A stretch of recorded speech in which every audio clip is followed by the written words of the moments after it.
Well, it seems like the game was 2 hours ago, because I guess it was. So I definitely need to watch the film clear, but my initial reactions to this game are, obviously we didn't shoot it well, but we had costly turnovers. And we did not protect the ball the way we needed to. They were leading the league in steals on the road, and from the way we looked at it, that they had those steals tonight, and a lot of them were live ball turnovers that just turned into buckets for them. So they played well. Both teams played extremely hard, but they played smarter, and that caught us. And we didn't do a great job of playing out possessions. And that's one thing that this team has been good at, is playing the length of the possession, whatever it was. And we didn't do a great job of that. But again, to me, it was the no defense for the turnovers, especially in what's a contested game. And just a dagger was not switching when Thomas hit that three. I think it was 56-50, and he hit the three to make it 59-50. And we just made a defensive switch at the timeout. And those kind of things can't happen. You know, those mental errors. So there were a few mental errors in there. There were some situations where we just didn't guard well enough throughout the clock, and we had the turnovers. So when you put that in there and you put it against a really good team and you put it in a closely contested game, which to that point it was really close until Deshaun hit that three. That's what you get. That's what you get. So we tried to, this is the epitome of bittersweet tonight, I mean, as far as I can tell. I mean, we're trying to celebrate what these guys have earned, and at the same time, we didn't earn it tonight. We didn't earn it tonight. So we just keep moving forward in a hurry. We'll be right back at it tomorrow, and get ourselves ready for a great Michigan team. The good news is that all our stuff is correctable. All right, the bottom line is we have to do that. First question. Tom, you said it was bittersweet to celebrate. Can you just talk about that, about cutting down the nets? Oh yeah, we were gonna. There's no question we were gonna do that. And these guys have heard that. We have a responsibility. Then we're gonna hang our own banner up there. I mean, it's and eventually we're gonna individualize those banners that are up there now. I mean, that's what we're gonna do in this program. I mean, these guys have worked to a point where they've earned it, and they came in here and they looked at those banners every day, and now they're going to get a chance to hang one. So that was a given. You know, once Sunday night came, that was a given. They've earned it. Whether it's shared, whether it's not shared, they've earned that. So you play the way you play in this league, you deserve to cut the nets down. So I wish it would, obviously, everybody wishes it would have been a win, but it wasn't. But we're still going to do it, and we did it, and there'll be new nets up there tomorrow. It seemed like they defended you guys, I guess, a little bit different this time around. At least they made it harder to get the ball in the post. What did you see different from them? Were they more aggressive, I guess, in passing lanes, or did they front harder? Or was there anything they did differently this time around? Well, they were more active. We didn't hit the post a couple of times. That was a very physical game again. I mean, there's no doubt about that. And but that's just the way the Big Ten is. So. We got, when we took Victor and Cody out in the first half because of the fouls, we got a little stagnant.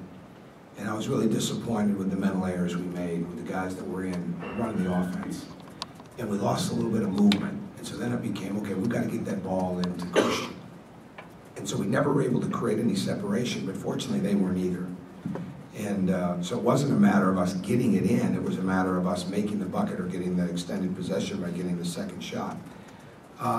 In the second, they were aggressive. You know, they were physical, and they were a really good team.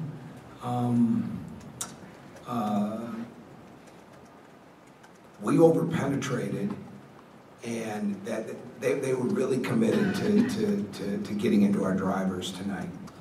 And so early in the first half, we were playing the game too much inside the three-point line, rather than outside the three-point line, which would make our spacing better, and we were trying to make something happen rather than let it happen.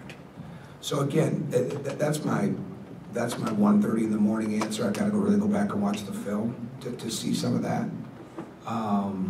And then the bottom line is we wanted to keep the lane covered on Kraft, and he made some tough shots. tonight. I mean, those are the same shots he didn't make against us. He's so good because he's really looking for two things. He's looking for an open lane, and then if you converge, he's looking to hit somebody. And what we wanted to do is make sure that he did not have an open lane, and then we wanted to choke his outlets a little bit and make it a little bit harder. Now they did do that. They forced Yogi into some situations where he should have kept the dribble a few times, and they took some of those outlets away. And that's where we just got to keep the ball moving. I think we're going to be really disappointed when we look at our ball reversals. I haven't seen that statistic yet, though. Tom, is the prevailing emotion pride or disappointment? Oh, I don't know. Fatigue right now. I'm tired and ready to go home. I'm sure we got a lot of film to watch. I don't think there's any question it's a disappointment. No question.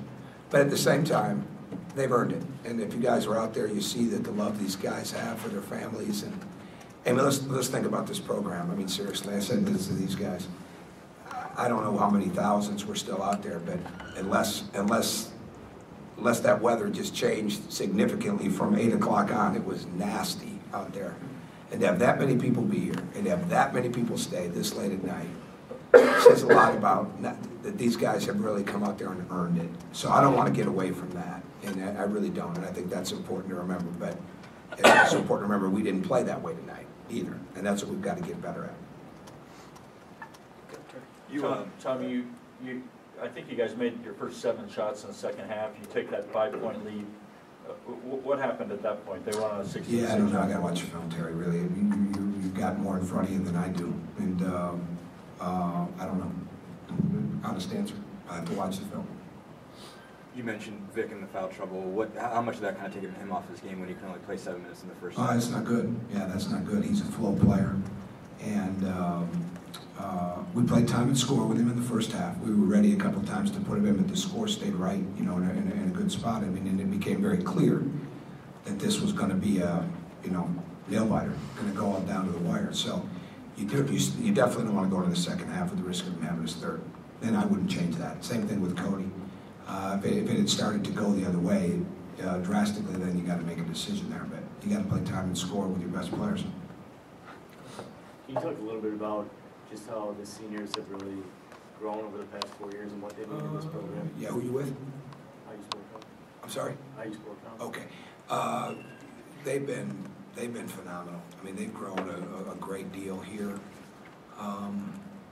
The maturity is phenomenal. I've said this a couple of times in the sense that, this might sound a little easier than it is. It's hard. They did not walk into any leadership.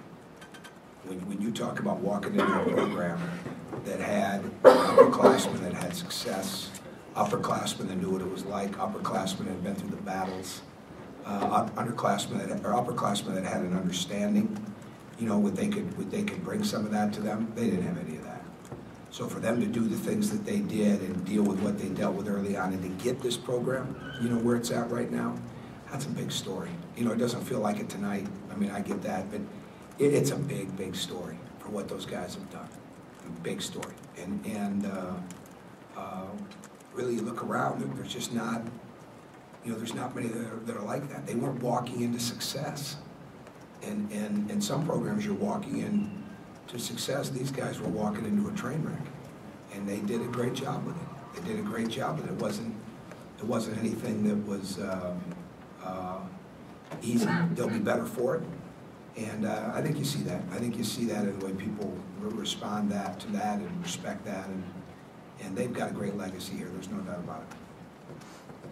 Hey, Tom, at the risk of looking too far ahead to Sunday, this loss make Sunday any larger than it already was, or?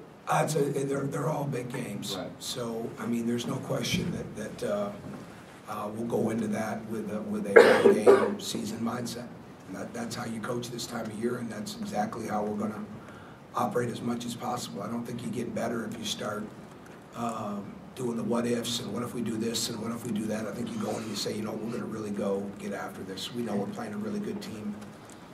We know what they're capable of. We know the stakes for them, all those different things. We're going to focus on getting ourselves better the next few days as much as possible. We're preparing for them. Anything else? Anything else? Because I'm not going to be around much tomorrow. Anybody got any other questions on anything else?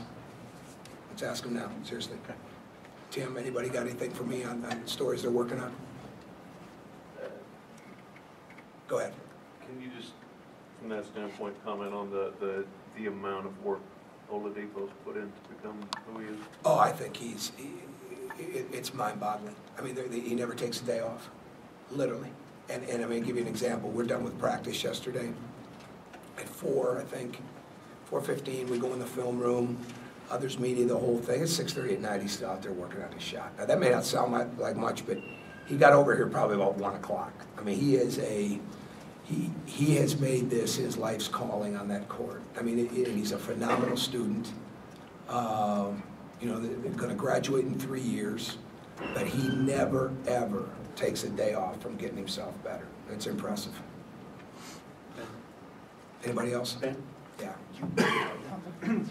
How did you project, or did you project when you were recruiting Victor that he would turn into the player that he has been? Oh, we used the example. I mean, his athleticism. When you've coached a guy like Dwayne Wade, well, certainly you're always looking for the next one. And you realize they're really not out there, so you're just trying to find those traits. And he had some of those.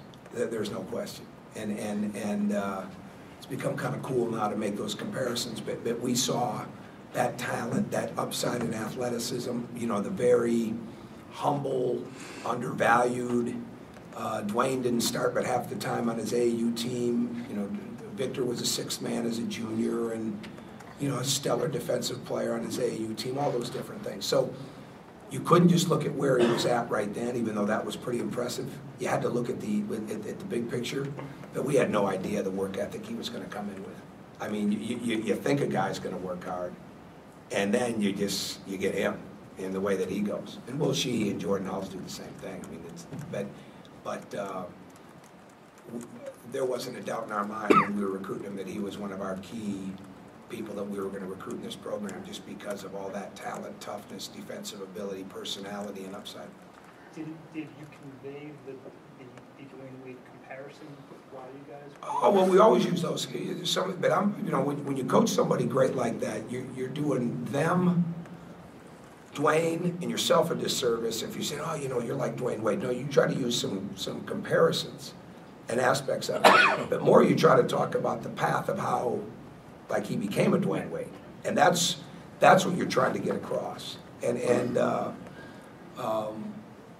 there was that. You know, we're never big on. I'm never big on comparing guys when we're recruiting them to somebody that we didn't coach. Or like when we recruited Jordan Hulls, we saw a young man who had a Marquette named Travis Diener. I mean, we saw it, and you kind of go to those. You don't really care if anybody's really looking at it the same way. You just know what you're looking at. But there's a special place, you know, when you're looking at somebody and you see that he's undervalued, you see that he's not getting the rankings, and you know, I quit playing tricks on my mind a long time ago on that. You know, what do I think I'm seeing? You know, Victor was not a mirage. That was when you'd watch him in the AAU and you'd watch him get up into people and turn them over. I mean, it was impressive. And he's just come and he's made that happen on offense. That's like now when he doesn't have a great night because of the fouls and some turnovers and things like that, it really stands out to your team. I mean, he's becoming a great player. Yeah. Does somebody else have something? We're good. We're late. So, I mean, ain't no problem. I want to do it right now. Okay. I've got to work tomorrow. I was just going to ask you about the speeches. I mean, it seemed like Jordy obviously kind of brought the house down pretty much, and Derek, it seemed like all of these were pretty emotional. Well, I think what you're getting there, what you're seeing is what you get in the sense that it's real. I mean, those, it's something. I mean, I'm probably not as emotional tonight. You know, I've been for a couple days, starting Friday. You know, you start to think about this.